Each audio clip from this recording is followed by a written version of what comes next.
Everybody ready? Start with the Pledge of Allegiance. I pledge allegiance to the flag of the United States of America and to the republic for which it stands, one nation, under God, indivisible, with liberty and justice for all. Good evening, everyone. Welcome. We will get right to the agendas so we can get through. Okay, I think we have to approval of the agenda. So who's got changes today? Well, we decided we'll do the one thing when we get to bills, right? Yeah, we can do it then. That'd be fine. Okay. Is there anything else? I move to approve the regular meeting, oh, no, I'm sorry, wrong place. I move to approve the agenda as posted. Second. Roll call. Motion by Biondi, second by Drake. Ms. Campbell? Yes. Mrs. Conway? Yes. Mr. Munda? Yes. Mr. Drake? Yes. Mrs. Biondi? Yes, And sorry. Mr. Anderson? Yes. I have 6 yes, motion carries. Next item on the agenda is the reception of visitors. This is the part of the meeting where anyone who wishes to address the board may do so. They have their 3 minutes. So if there's anyone here who would like to address the board, now would be the time. Okay. Moving along. Next item on the agenda is the President's report, and I really don't have anything new to report to discuss this month or this meeting, other than we have our staff recognition banquet, which is next Tuesday, a week from today. So I think everybody's put their name in the hats to whether they're coming or not, so that's good. So that's always one of our better meetings, so that's, or events, I should say, it's not a meeting. So we look forward to that, and, but that's all I really have, so we'll move along to committee reports. Insurance committee. The insurance committee met on April 11th at 3 o'clock p.m. The committee discussed the renewal rates for the fiscal year 2017 school year. That is an agenda item for approval tonight. We saw an average increase based on a 30-day reserve of 29%. We will be presenting a little bit different reserve level for you tonight. We spent extensive time reviewing the analysis, the underwriting analysis, discussing options, reviewing claims numbers. What we're experiencing as the district for the first time in many, many years is a very large increase in claims experience. The co-op that we're in is a self-funded co-op. It's based on our experience as claims. Our claims are our own. When we have bad claims, they increase our rates, and then there is an administrative fee that is fixed. So the committee spent a lot of time reviewing and talking about the renewal and talking about other options. So the meeting concluded after about an hour and 45 minutes. Carol, Yes. you said when we have bad claims, what do you mean by bad claims? High claims, so. Oh, high claims, okay. Because bad. They're not fraudulent, they're just, That's what Yes. bad to me inferred. there's just a lot of them. Right, Okay, and now- a high level of claims. I noticed that we had higher pharmaceutical costs. Is that Yes. because name brands are being prescribed, or do you have a sense of why that is? I don't, we looked at the top 25 drugs, and there's some conditions medical conditions that have increased the pharmacy usage, but it didn't, we couldn't really come up with any further analysis than that. So, based on the medical conditions and medical procedures of our employees, there's more pharmaceuticals used. There was some discussion on what's called compound drugs. Right. I remember I was at one of those meetings. Yeah, so we did get some information on compound drugs. That did increase pharmacy, but not to the extent that we saw in the claims experience. What exactly could you figure out, or was it figured out what contributed to the number of claims? And I'm just using this, were there more surgeries, for example, or, let's say knee replacements or hip replacements than usual? There were really 4 very large claims that were just unusual. Were they due to cancer, for example?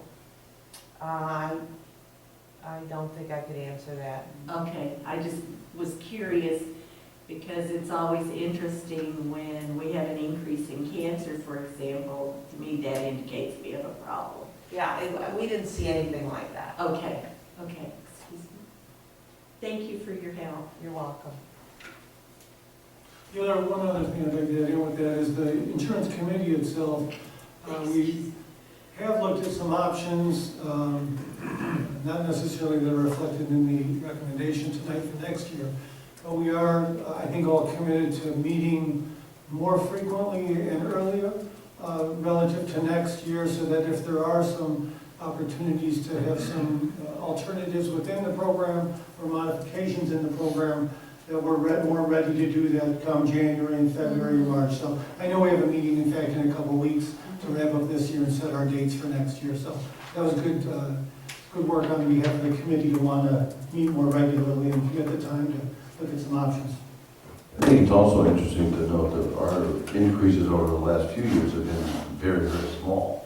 Actually, last year we had no increases, Right. and one year we had a significant decrease. And so it may be just the ebb and flow of what happens with insurance companies. Sometimes they go up and sometimes they go down, or they're flat, or whatever the case may be. So I think it's not a trend until you maybe have another year and you go, well, that's strange.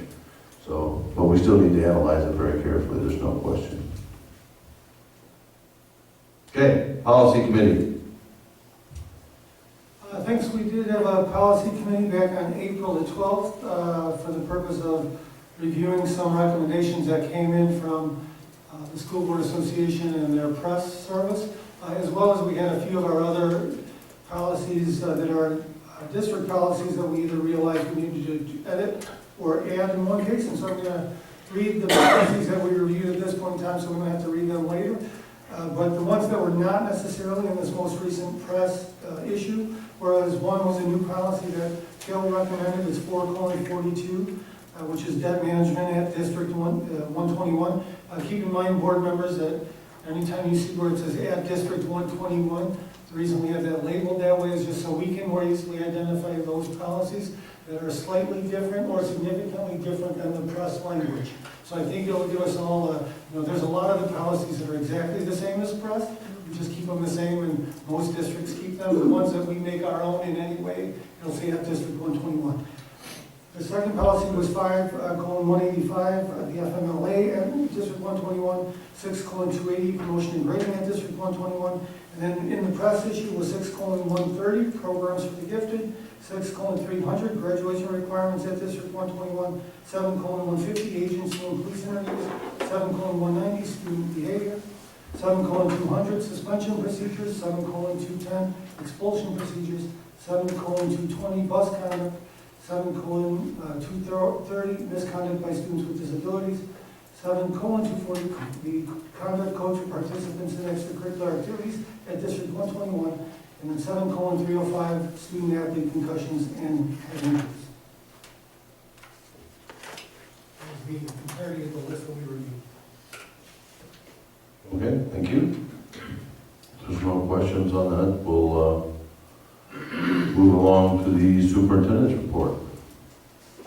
Thank you, Mr.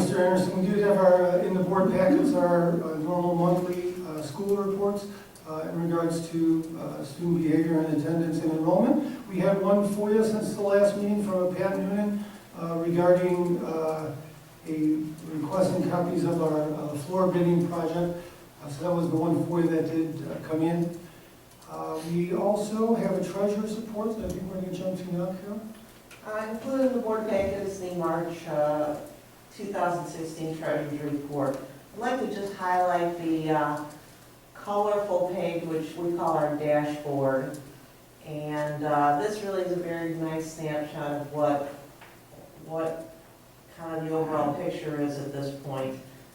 We have about $16.9 million in fund balance. Right now, we're running a deficit, which is about $75,000 more than the deficit we ran last year at this time. The deficit is $7.3 million.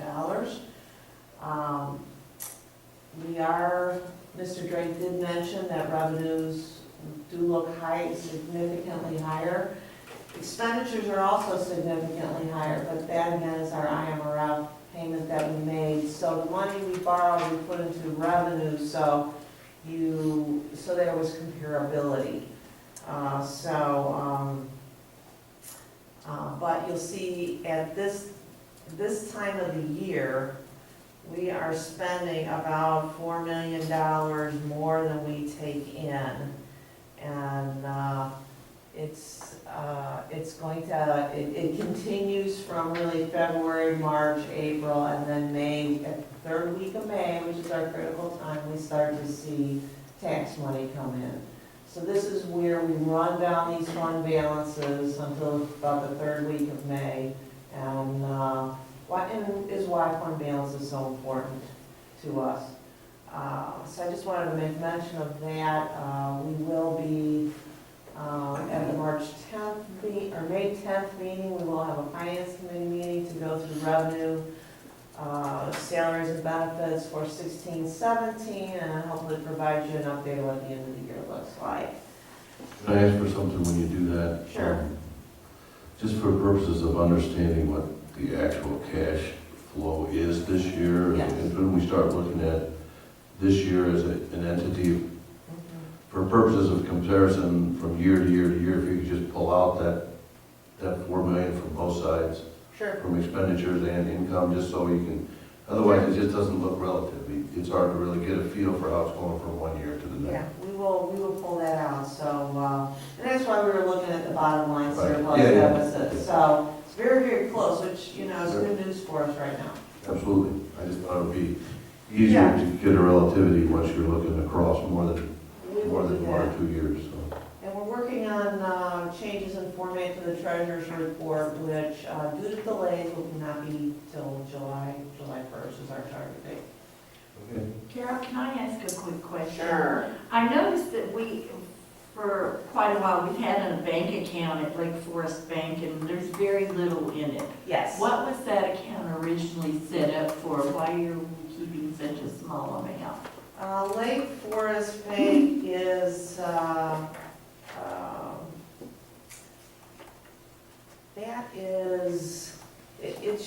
it was a small account for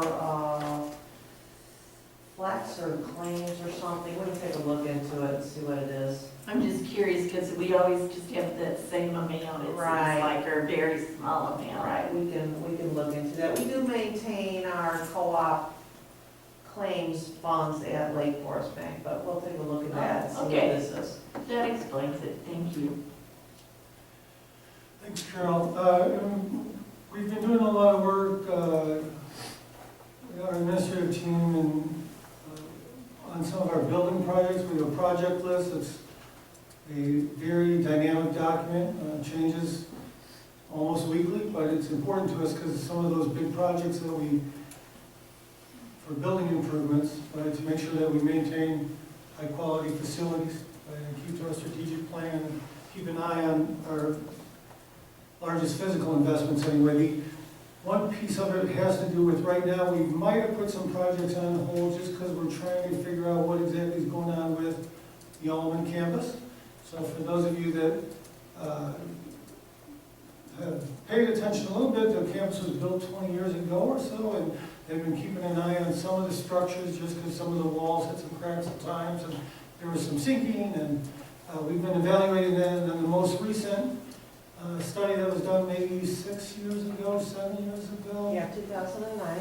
They said that at that point in time, they thought maybe that things had stabilized, and so maybe just keep an eye on it for a while. So as we were in the process of looking at some of our, actually the field house floor, which is one of the projects at Allman, both field house floors are actually on our project list. But as we were looking at it here, we still noticed that some of that same separation was occurring, and some of the things that we tried to cosmetically fill in or adjust and watch were still going to be an issue to us. And then additionally, there were some other cracks in the field house floor, which made us think, wait a second, this is, before we go looking at the fixing the field house floor, we're going to see what's going on possibly with the foundation here or with the walls. So, we're kind of changed gears a little bit just to make sure that before we do anything with those field house floors, we're going to do some soil testing around what would be the west perimeters of the building around the library and the field house. I think that's west. And just to make sure that they want to test some soil so they would see whether or not microblasting. Micropiles. Micropiles. Yes. No blasting, no blasting. Micropiles are appropriate for that area, right? So that's a project that they thought we may have at some point in time need to do. They were kind of hoping it would just settle on its own and we'd be fine. But at this point in time, we're at least concerned about it enough that we want to make sure that we get it tested, get some engineers to let us know, if we need a more long-term solution. And if we do, obviously the investment in stabilizing those walls are a higher priority on our project list than some of those other projects. So that's why right now what we're in the process of doing, just wanted to fill the board in on that because it's serious, but it's not something that haven't been aware of. It's just something that we kind of hope that the CP would stop and might still be settled. So Carol, anything else? So we would engage ECS, which is the soil testing company, to do soil borings along the perimeter walls. We would bring that to the board, the results of that testing, and the board, we would have to get advice on how to move forward if we do have an issue. The reason we're concerned about it, we know we've had cracking, but now we've seen cracking 200 feet out of the 300 feet in the field house, which we haven't seen till this year. So we do feel they're settling, and we want to move forward with that and bring that report to the board as soon as we have that. Sounds good. John? Yes. John, Dr. Auburn, I don't have the monthly reports in my iPad. And Tom verified that I did not. So I don't know what's going on, but I also don't have the board minutes from the last meeting. There you go. It's an internet site, so we'll have to check with. Yeah, because I got it on mine. Right. It's not there, it's just not Yeah. there. Right. I'm just not getting everything. There are in all permissions the or board something after members. you're done. No, we may have to check with board docs to see. Yeah, her permissions are the same as everyone else's. Yeah. When's the last time you've actually shut your iPad off and turned it back on completely? Do you do that regularly? No, should I? Yes, I'd give it Oh. a try. that would be a good time. Oh, okay, well, okay, then I have a couple, oh, wait, how do I do, I push it here until the slider comes on, There we right? go. Okay, okay, I'm so technologically advanced, Oh, sorry. you're doing good. You have to work. But I did have a couple things I wanted to bring up. First of all, I would like to thank Rocco Odello for his hard work on the art fair that was held at the school about, I'm guessing 3 weeks ago, I don't know. Yeah, no, yeah, did I say it wrong? I said Odello or something, I'm sorry. Rocco, I'm so sorry, but I think that it took a lot of work. It was an excellent show. That was my first time being here, and I missed a lot of it because I got here late. I understand that there's so much going on, and I just wanted to thank him and everyone who was involved in that project. And I think he's been doing it for 6 years now.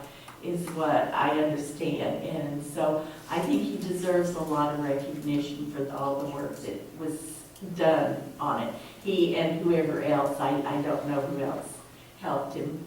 The second thing I wanted to... Liz, before you move on, I would just like to say that a number of community members and parents really enjoyed having it on Friday night. Oh, yeah. It was a family event, there was a sense of community in the building, and they loved meeting their new superintendent. He was mingling with parents You part of the and... art?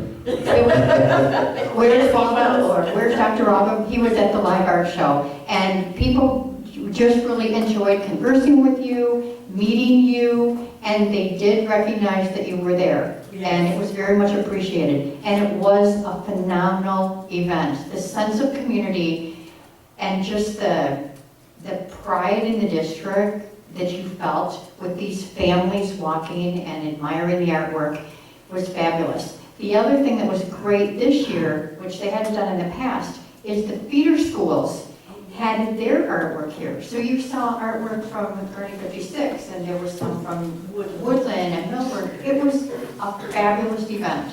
And I agree with you, Liz. Everybody involved with that just did a fabulous job. And I think having it on a Friday night was great. I mean, Dr. Obi, we both commented about here, it's like 9:30 on a Friday night, and nobody was going home. Yeah. They were all there to listen to the music and see the live shows and to look at the artwork. And to see the parking lot jam-packed at 9 o'clock on Friday night on this campus was fabulous. Yeah, they did an awesome job, the whole team did. So, and our student work was great. We will have some art students, by the way, at our May 10th meeting. So we're recognizing many of our artists at our May 10th meeting, so. Very nice. So thank you. The other thing I wanted to bring up, if it's okay, is Adam Krieger from Warren Township has connected us with, I think it was Andy Duncan or Durkin or something like that. I forgot to write the name down. With, it's called Text a Tip program. It's through the township. It's open to any student in District 121, Woodland 50, and Gurney 56. And if any student has a concern that they, for example, they're using drugs or alcohol, or they feel very depressed, they can text, it's called the text LAKECO, L-A-K-E-C-O, with their message to 274-637, and there are social workers, etc., that will respond to them and help guide them if they need help. I talked to Adam this afternoon, and he assured me that that the cloaking devices that they're using, and you all know more about cloaking devices than me, but he assured me that they have no way to track the callers, because in today's Daily Herald, it stated that in case of life-threatening condition or criminal activity, emergency responders will be notified. And so I was very concerned that our students would be tracked, or anyone using the system, but Adam said that the cloaking devices are very good, and the only way they get information as to where the person is or where the problem is the caller provides that information. So I wanted to put that out there for our students and to let them know that they will not be tracked, because several school districts around here, Lake Forest, Lake Bluff, Highland Park, Deerfield, he said they have a lot of calls from that area. And so, so I'm sure they wouldn't be using it, students wouldn't be using it if they felt they were being tracked. Thanks, Liz. We've been working on this for quite a while, and we had a meeting a couple weeks ago with our administrators about it for the rollout, which is actually this week. And if you remember from the strategic plan, there was one piece of that had to do with student assistance programming. And under the umbrella of student assistance programming is kids being safe, kids taking care of themselves and each other. And obviously the Warren Township is a great partner with us in that. And so the Text a Tip is a great tool to have. Hopefully kids don't need to use it very often, but at both the buildings, we're communicating it this week, because this was the rollout of that plan, so. I have a few other things that I wanted to talk about. First off, I want to make sure that we talk a little bit, Willie, can you just talk a little bit about testing first off? Thanks. Sorry about that. Last week was a busy week for us. We had ACT testing for the juniors at the Almond campus, and then we had park testing for the Algebra 1 and the English 1 students at Oak Plain. And that was a 4-day testing for Oak Plain and just 1 day for Almond. So just some facts here. At Almond, for the ACT, we tested 966 students. All of the accommodations testing is finished, so kudos to Kara. This is like the fastest they've ever done that, and she did a phenomenal job of getting that taken care of. 21 students are scheduled for the makeup, which is next Tuesday, and for a total of 987 students for the ACT. And just so you remember, we are paying for that because the state didn't come across with the money, so we felt it was very important for those kids to have an ACT test plus writing, that is. Okay, so Chris organized the park testing at Oak Plain, and again, there was 4 days of testing. On Tuesday, it was a full day of testing for the ELA students, the English 1 students, and he tested 975 students. 37 of them are scheduled for makeups tomorrow, so a participation rate for that was 96%, so that's very good. On that note, for Algebra 1, that was 3 days of testing. There was 3 tests, and they had 2-hour late starts for Wednesday, Thursday, and Friday. They had 587 students completed all 3 tests. Now keep in mind there's only 715 kids in our Algebra 1. 33 kids missed all 3 tests. They're scheduled for the makeups on Thursday. 95 students missed at least one of the tests for those 3 days, so they're also scheduled for this Thursday for the makeups. So all in all, there was a participation rate of 95% with at least one exam, and that's what the state looks at for participation. So we're at 95% there. So we'll be above 95 by the time we get everybody taking that. Then I also just wanted to point out Michelle is organizing the AP testing, which starts next week for 2 full weeks. So we have 1,120 students taking 2,241 exams. Can you say that again? Yeah, I'd love to go slower. 1,120 students taking 2,241 exams. And 2,241. Oh, 224, thank you.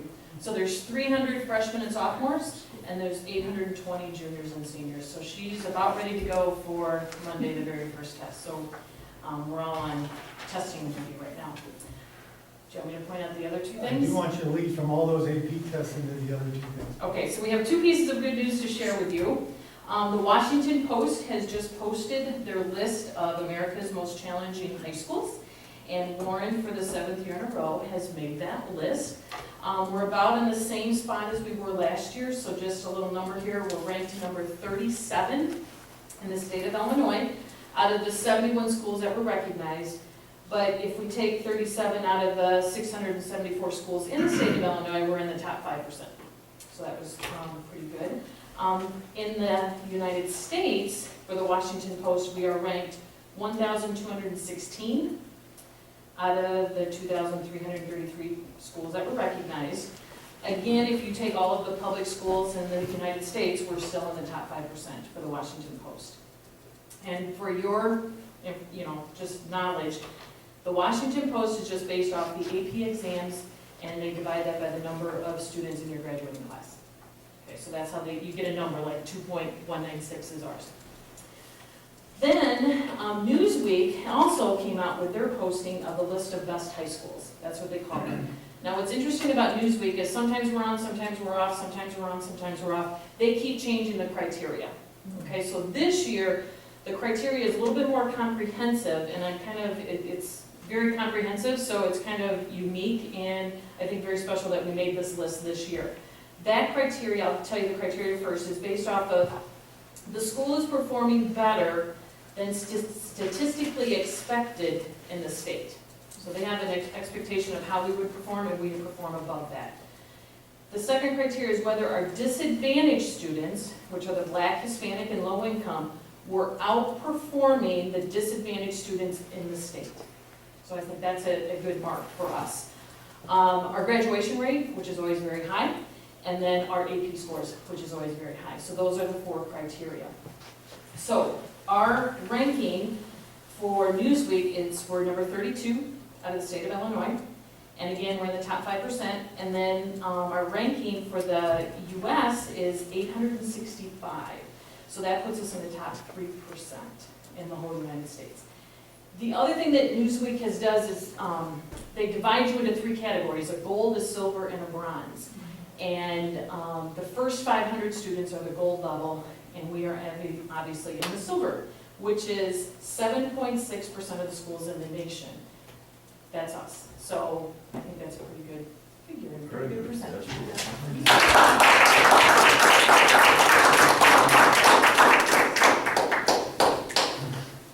Thanks, Bob. I have one more thing for Dr. Welcome.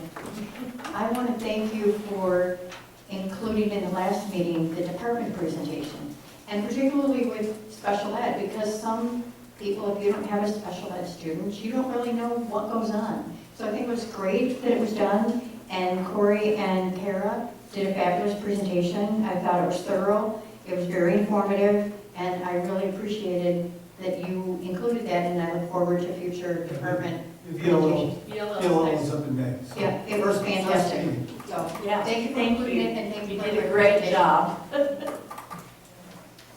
Thank you, ladies. Okay, then we will move on to new business, which is a new food service contract. Continuing with the goals of the strategic plan, the district went out for an RFP, a request for proposal for food service companies.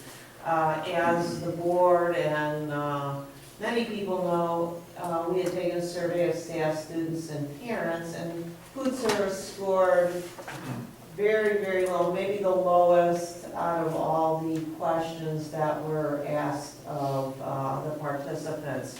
In the strategic plan, it was routinely brought up about the quality of our food service. So we spent a lot of time and reviewed, put out bid specs. We had, or proposal specs, we had 3 companies that submitted proposals. Arbor Food Management, Aramark, and Quest Food Service Management. So you'll see in your in your executive summary and in the bid specs that we had 4 criteria that we evaluated the 3 companies on, and that would Rob Parrott and Chuck Maurer assisted me with this process. We did go out and visit 2 facilities, Grays Lake and Glenbrook, who have Aramark and Quest. Of course, we know what Arbor has done from Warren. In terms of our review, our highest recommendation was based on Quest and their food service. And we really felt their food service was a top-notch plan. The quality of the food program was far superior. The plan that they have come up with Warren was well thought out and well developed, much more than the other 2 companies. To me, the past references and past performance was a very big tell.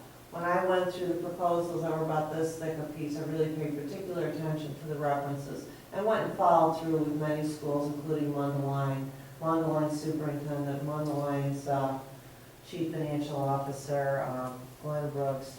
The references were a big tell, and you can tell by the information in there and the quality of the information in the references how passionate they were, these schools were about Quest. After our review, we, based on 60% criteria, felt that Quest would be was by far the top contender. We looked at the financial information. Just so the board is aware, this contract would be based on a percentage of sales, which sales is, sales is, an ever-changing number, so the numbers may not be exact. Quest did propose putting in $175,000 in renovations to the cafeteria and equipment and design to assist us in really making this a really nice program. So that is the recommendation of the administration, and be happy to answer any questions that you may have. Carol, did you test the food? Yes, we did. Did you talk to students about the food? Yes, and we also talked to a staff member that we had at Glenbrook. This woman just happened to be going to a station. I went up and asked her, she's in the student section, and every school has a faculty cafeteria, and I'm like, what do you think? And she was very complimentary about it. So teachers are often have strong opinions, and and I'm not going to say which. Well, it wasn't one of the cafeterias that we picked, but I actually ate some of the food, and the pretzels were soggy, and so you could, that was supposed to be their showcase. Of, That's a definite. yeah, I mean, it was a lot different quality in programs, and I think what the strategic plan and the students spoke volumes when they said they wanted a good quality program, and financially, it's still good for the district. So. What about for the students? Their philosophy, and they have a mission, this was the only company that had a mission statement of what they wanted to provide for the students. And they are providing all price points, but their philosophy is freshly made to order, freshly made in front of you. One of the design changes we will be making is that the grills will now be in front of the students instead of in the back and the tray coming with the hamburgers and juice. They'll be cooking right there, and this isn't a new phenomenon for this company. We looked at this company 10 years ago when they were really starting with high schools, and this company particularly does a lot of high school work, and it's a lot of work. A lot of schools that are not on the National School Lunch Program. So they fit our age group, they fit our program.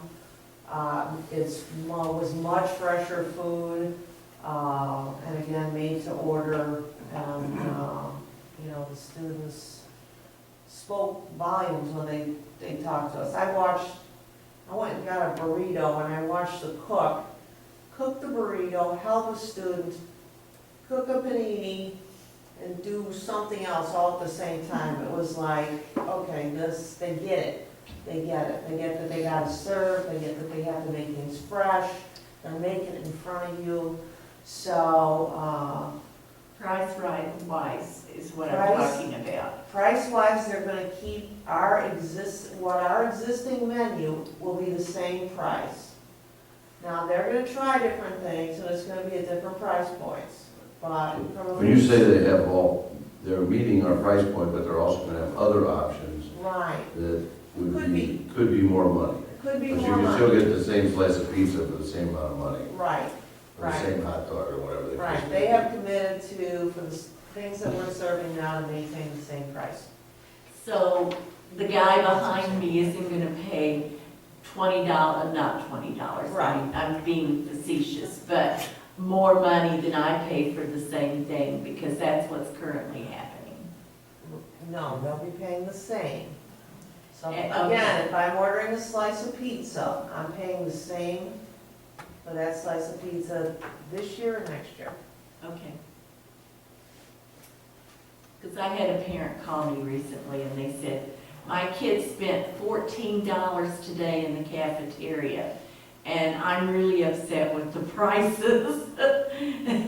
Prices are always always an issue, and I'm gonna say that, but the company that's successful recognizes that they have to be competitive, and they have to have correct portion sizes to sell. Okay. So, you know, if this company recognizes that and will cater to what our students want and to cater to what is important here. Okay. I'd also be interested to know, because I know my kids could spend $14 in the cafeteria some days too. Depends on what you order. More friends you're gonna Yeah, that's right, yeah. Well, this was 2 kids. Yeah. 2 kids. Well, that's not too bad. So are we, I don't have a contract here, so are we approving to engage in a contract beginning in July? I mean, because I don't have a contract, I don't know how long it's for. I have the summary, And I don't have either the, proposals and the revised RFP. nor do I have a copy of the attorney's letter saying that it's good. We don't need an attorney letter on the No. food contract, do we? No, Yeah. We don't need it on the food contract. Okay, okay.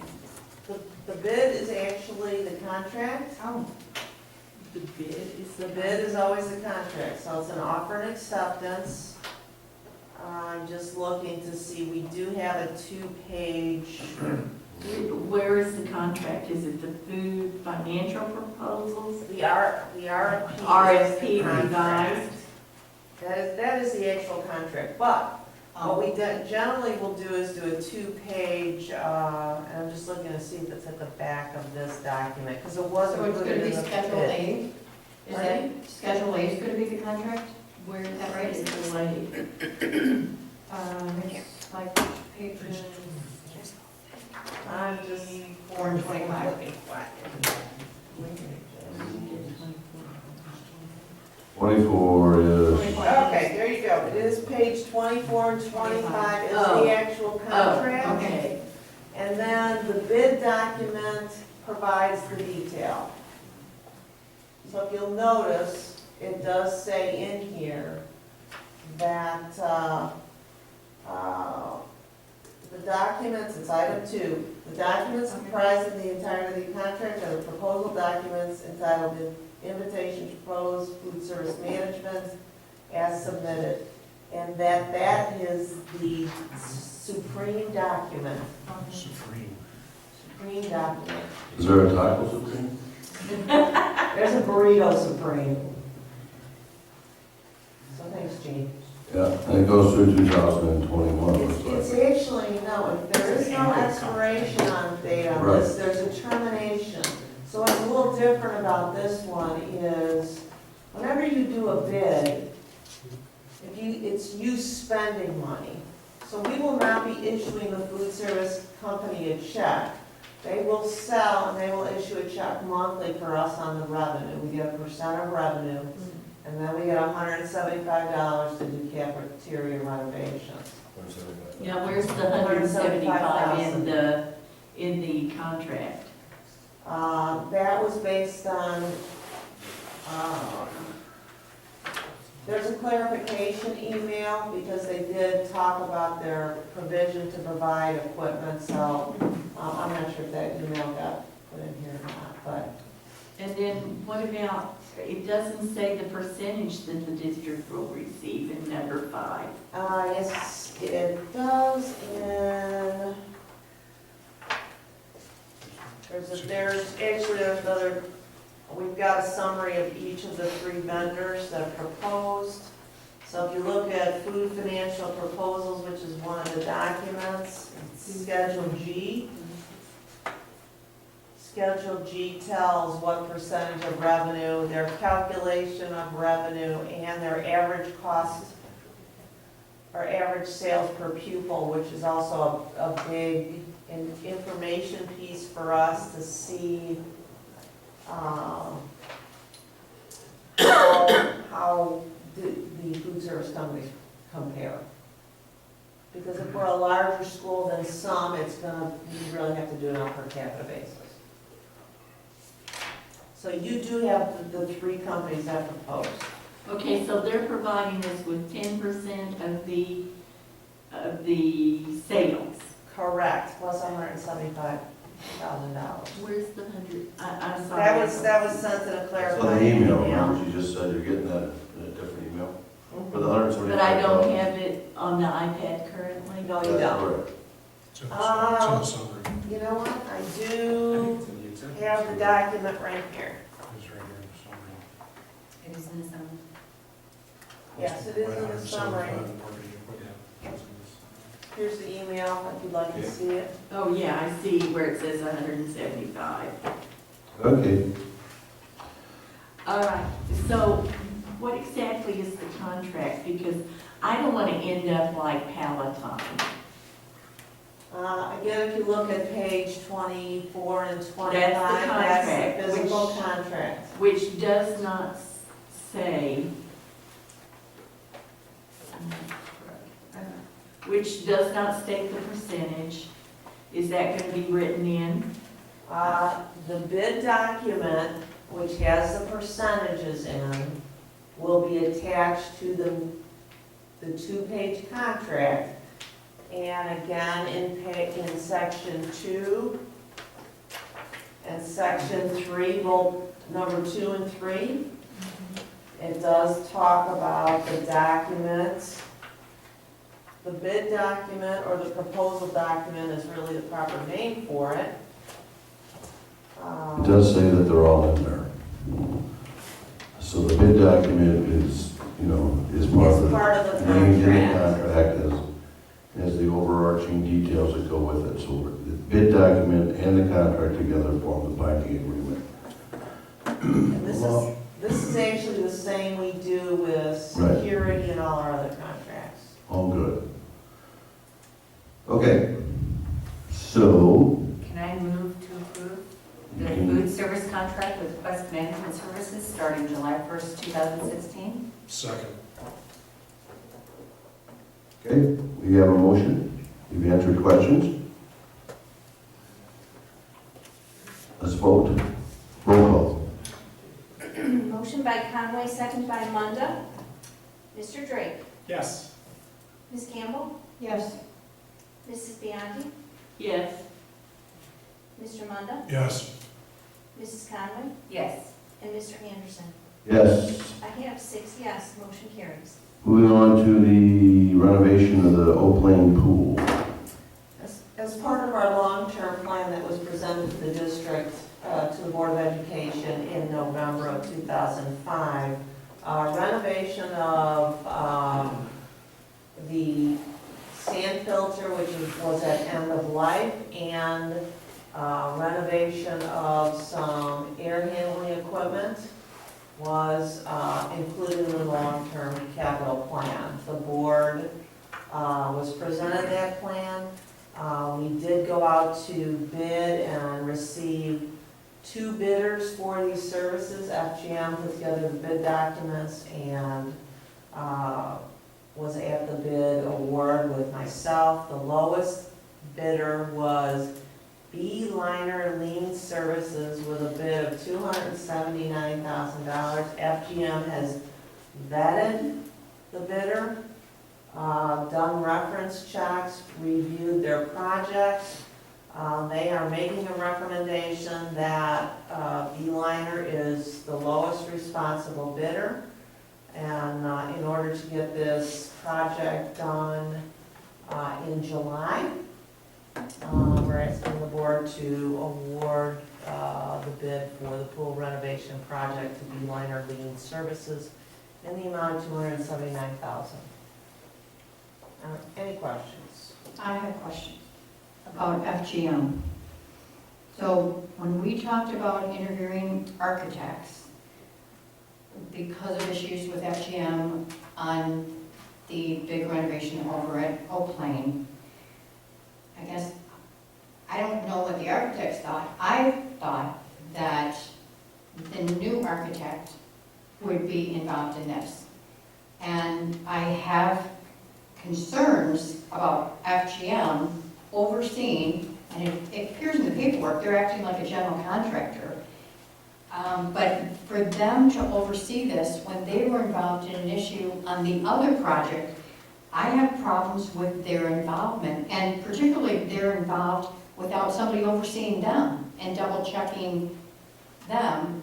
That's number one. Number two, I'm concerned what the architects who went through the process of being interviewed and meeting with our administration, and Liz, I think you were there. I mean, like, so we go through the process, and then this project happens, and no one that was interviewed is involved in this. Not only that, I'd like to add that at least two of the prospective architectural firms brought plans to the table for renovation of the pool. And I felt that they were going to be involved in the renovations. And they thought they were too. And I was shocked to learn this weekend that FGM was doing it. And I really felt comfortable with one of the other companies doing it because they had experience doing it and they haven't had problems. They were talking about all these different complications that could occur and what they've done to remedy the situations. Okay. And Liz, good, I'm sorry. One thing I just want to say, okay, first off, I think I understand what you're saying, Liz, so I don't want to unvalidate what you're saying, and Catherine, but if we struck a deal with one of these new guys yet? No, we haven't. Okay, so we can't contract business with them until we have a signed contract or whatever transpires. So at this point in time, we can't contract with them to do a job. So, I mean, well, just a minute, let me finish.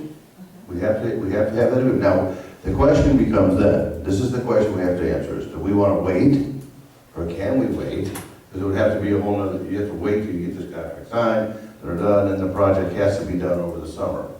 So, then the question becomes is that something that we can afford to wait on, which I don't have the answer to that question. I know we need to get this done, so, correct? So, Over a year ago, we identified, I'm sorry. it's okay. We know that it needs to be done, everybody agrees on that. So now all we're trying to do is decide if we're gonna do it with FGM overseeing it by themselves, so, or whether we can or cannot wait. If we can't, then how long does it take for us to get the new deal done? At this particular point in time, the pricing that I'm receiving from the top contender is higher than I'm comfortable with.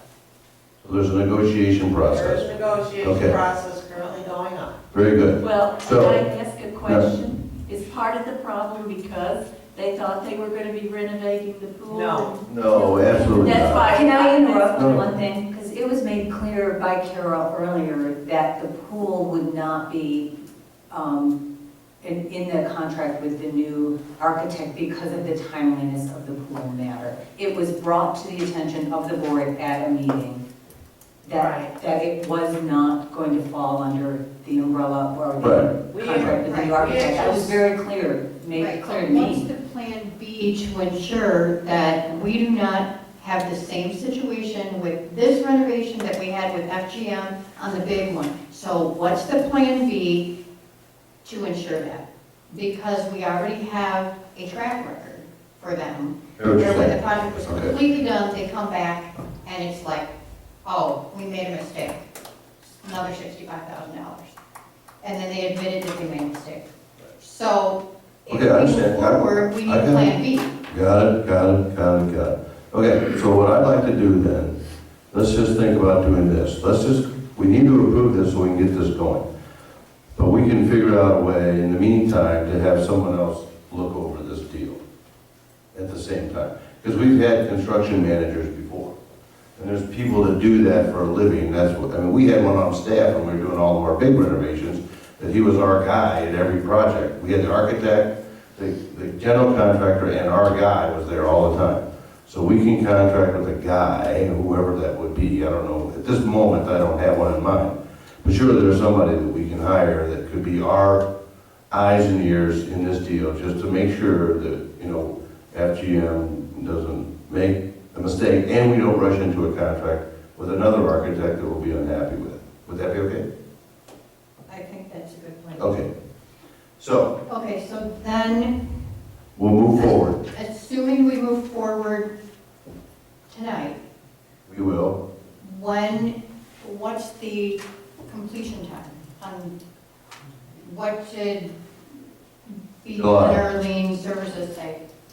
It's gonna be done in July, or when? Start June, it'll be done by, our work plan is from the first day of June to the last day of July. That's what we scheduled this work to get done. So we're assuming that the pool is off limits for June and July. Okay? Is that, Catherine, is that? Right. So, then what we'll do is I move to approve the award of the Oak Plain Campus Pool renovation bid to Beeline Lean Services in the amount of $279,000, and that we will use a construction consultant on the project. Second. Roll call. Can I just have one? No, absolutely not. So, this separate contractor, No, we'll talk about that next month. We're not gonna go another 10 minutes on this, Gavin. no, it's just then, FGM is not gonna think that they're gonna be the overseer of this. They're Well, gonna- everybody's gonna oversee it together. Our guy's gonna be in Okay. there representing our interests to make sure it's done right. That happens all the time. Probably not on a project quite this small, but that's okay. We don't care. At this point, FGM's, in danger anyway, and they know that, so. Okay. Do we get a second? Yes, me. Roll call. Okay, I just wanted to confirm that the motion was as stated, comma, and we will use a construction consultant on the project. Correct. Okay. Motion by Anderson, second by Conway. Mr. Drake? Yes. Ms. Campbell? Yes, Mrs. Biondi? Yes. Mrs. Conway? Yes. Mr. Munda? Yes. And Mr. Anderson? Yes. I have 6 yes, motion carries. Bus leases. We're asking the Board of Education to add on 2 activity buses to the lease that they had approved back in February, the February 9, 2016 board meeting. These activity buses will be used to support our during the school and after school activities, which were at the point of being very short on getting our groups where they need to be. We have looked at the time, since coaches and advisors drive these buses instead of bus drivers, we've looked at the cost benefit analysis, and it would be cost neutral from a budgetary standpoint. Because you're not paying bus drivers. Correct. Just a comment. I was trying to figure out how this was going to be cost neutral, and that was going to be my question. Was there also a switch from one big bus to the 2 smaller coaches? Is that? No, Okay. no. We have 2 activity buses, we would go to 4. So those are the white buses that have blue and gold trim on them. Gotcha. So coaches and who drive the buses? Coaches and advisors do drive the buses. It's the buses you take down to the graduation ceremony. I know the ones you mean. I just wanted to know who was driving them. Coaches, advisors, they're trained by Tina. You don't have to have a CDL. Yeah, thank you. That clarified a lot of things. Depends on where they're going. I call them the freedom riders. That means if I get training, I can drive to graduation? Yes. Oh, right, that's all, I'm on for that. I'm driving. Okay. I'm not taking that. I'm not driving, I'm just kidding. There's seatbelts on those buses. So, let's have a motion to approve the bus lease. I move to approve the bus lease for 2 additional activity buses. Second. Roll call. Motion by Drake, second by Munda.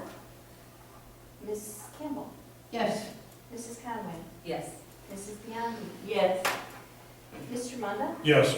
Mr. Gray, Yes. and Mr. Anderson. Yes. 6 yes, motion carries.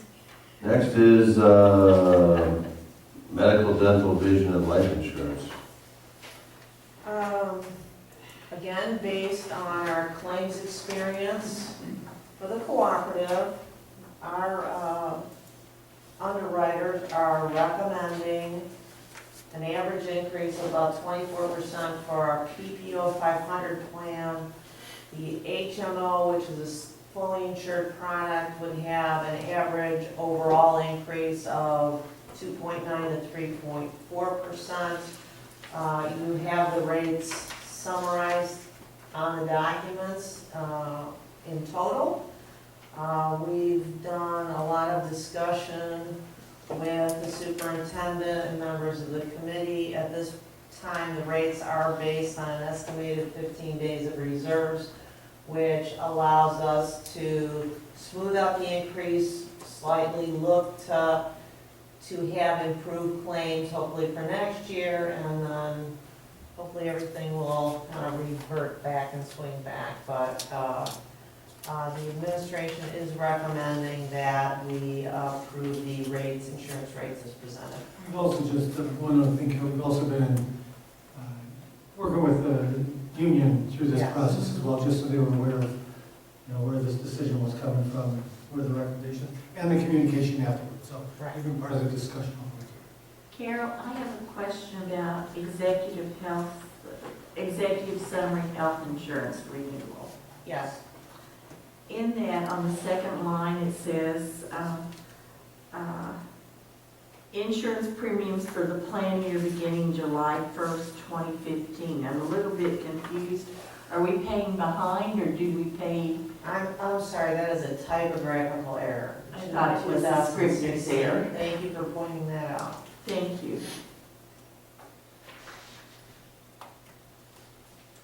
Okay, I think we need a motion.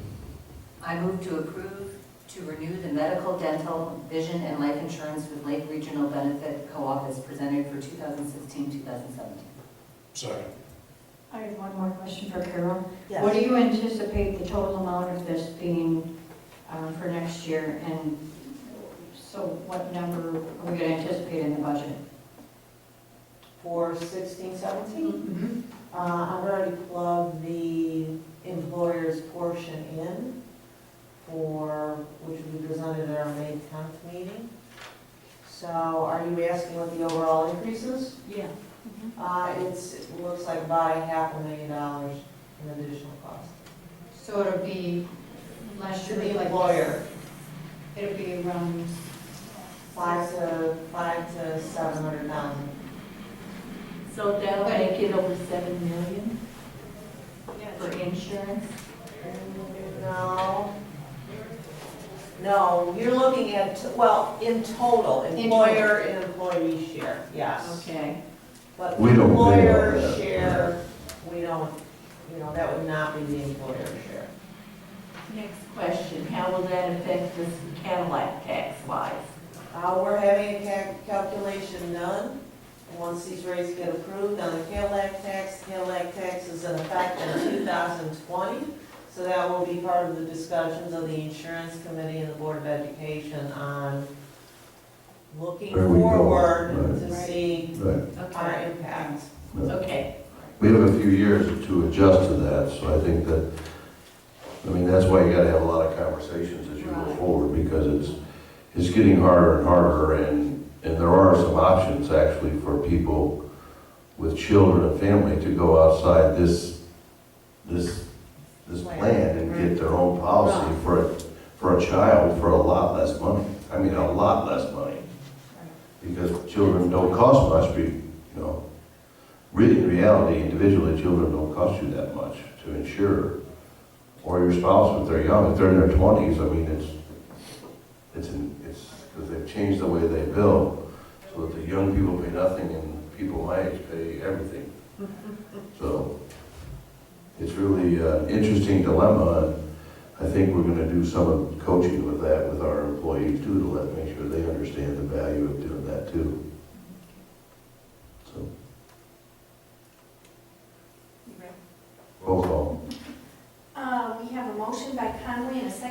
Munda. Mr. Munda. Yes. Mr. Drake. Yes. Ms. Campbell. Yes. Mrs. Biondi. Yes. Mrs. Conway. Yes. Mr. Anderson. Yes. 6 yes, motion carries. Student fees, item E. The administration is recommending no change in student fees for the 2016-2017 school year. I've included a list of the fees that are going to be part of the registration package and will be charged by the district. So we're asking the board to approve that recommendation. I move to approve the student fees for the 2016-2017 school year as presented. Second. Roll call. Motion by Anderson, second by Drake. Mrs. Conway. Yes. Mr. Munda. Yes. Mrs. Biondi. Yes. Mrs. Campbell. Yes. Mr. Drake. Yes. Mr. Anderson. Yes. I have 6 yes, motion carries. Leasing, Wells Fargo for copiers and whatnot. A portion of our copier fleet is at the end of its 5-year lease term. We would like to replace the equipment with similar equipment. The lease would be a 5-year operating lease at a monthly cost of $8,879 versus $9,998.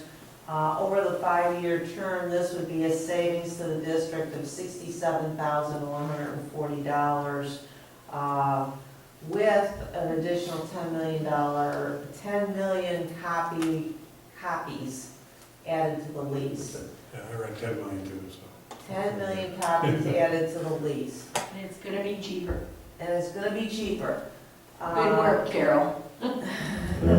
I want to thank Rico for that good work. Okay, good work, Rico. So, he is very knowledgeable in this and really helps us through this process. So,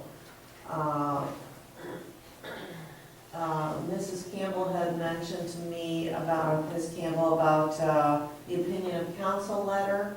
There is an opinion of council letter that is drafted once the lease is approved.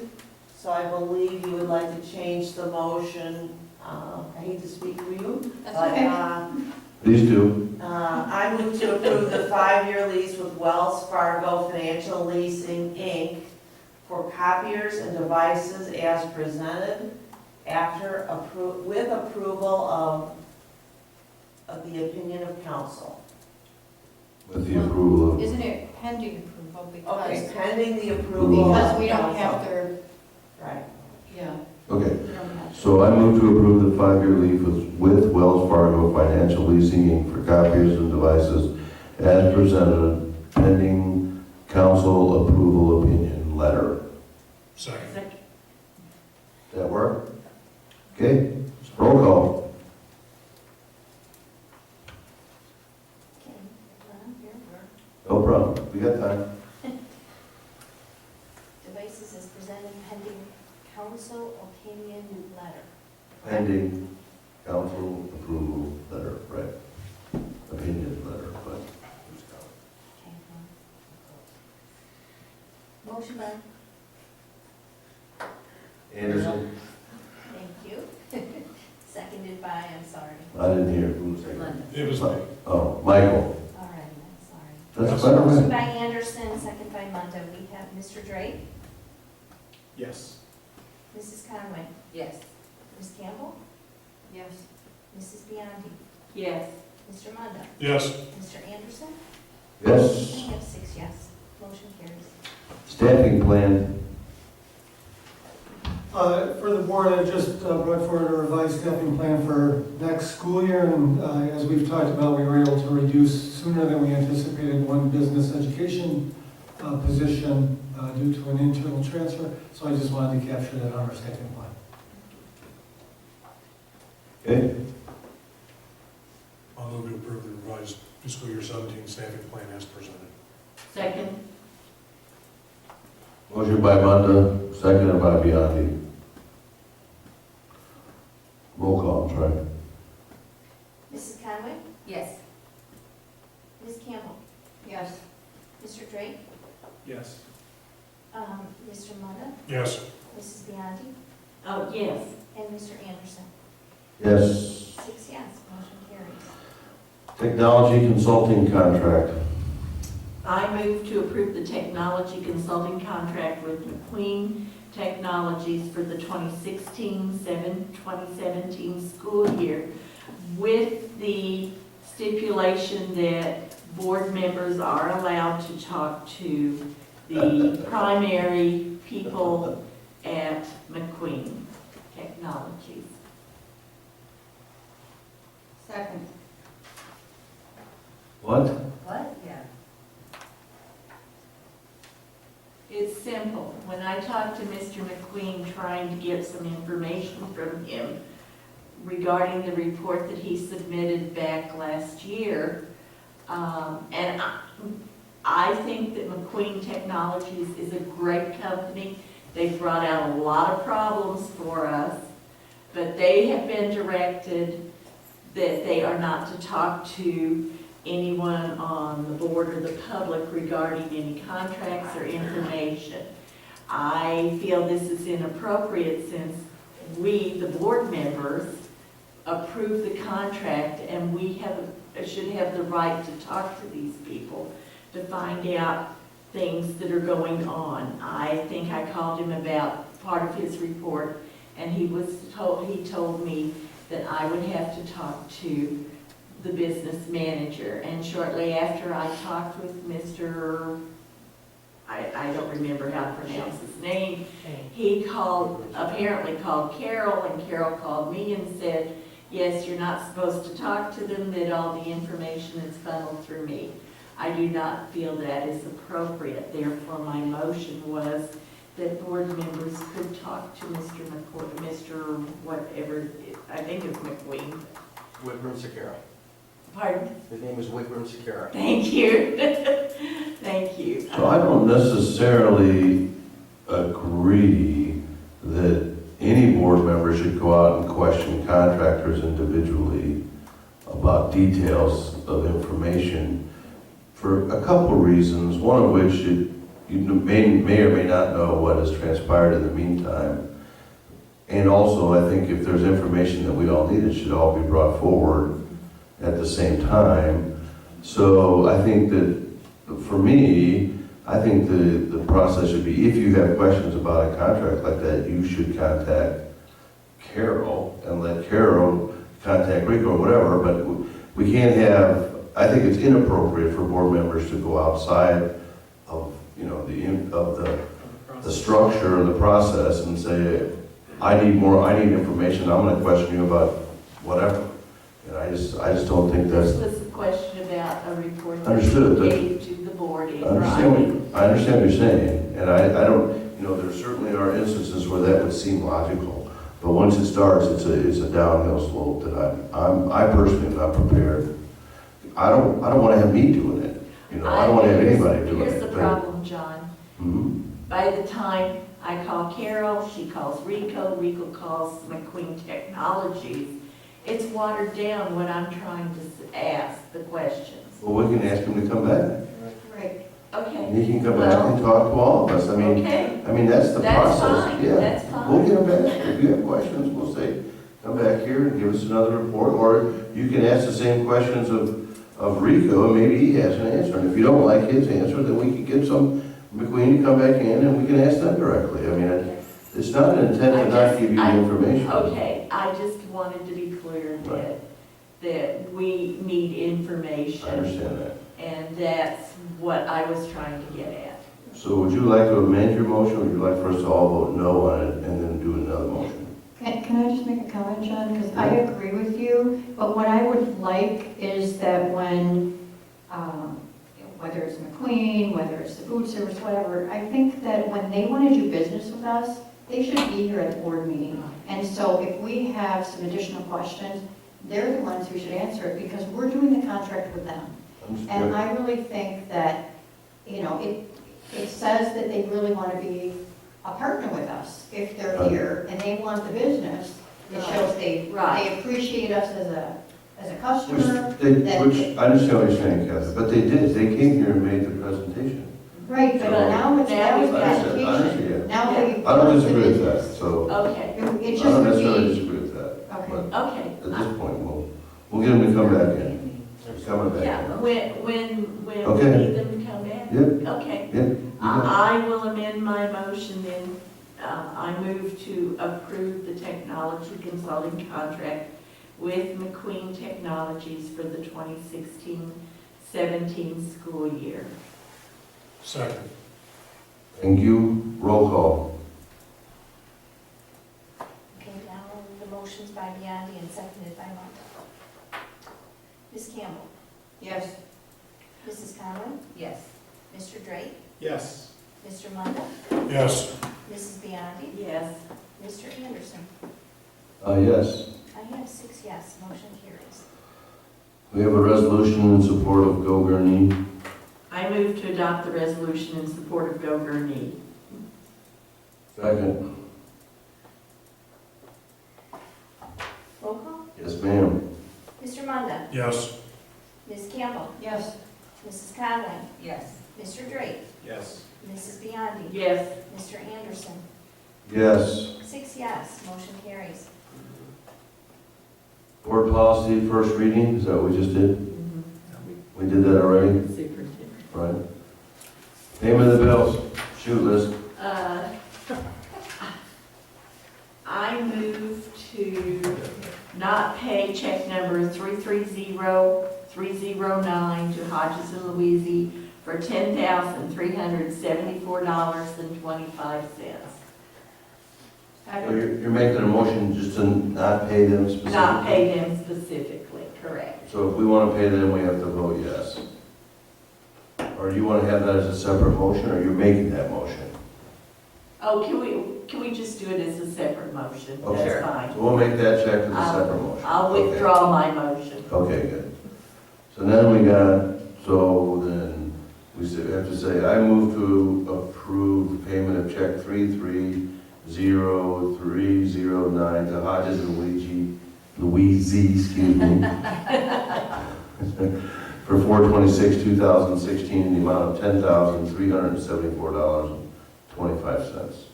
Second. Roll call. Okay, so this one, Mrs. Conway? Yes. Ms. Campbell? No. Mrs. Biondi? No. Mr. Drake? I've lost track of which one we're voting We're on. separately with the This is- Hodges bill. The Hodges The and Louisi 10,000 bill. Hodges. They made a Yes. motion to Yes. pay them. Yeah. Mr. Munda? Yes. Mr. Anderson? Yes. Okay, we have 4 yes and 2 no, motion carries. You subtract that amount out of it. Okay. I'm ready.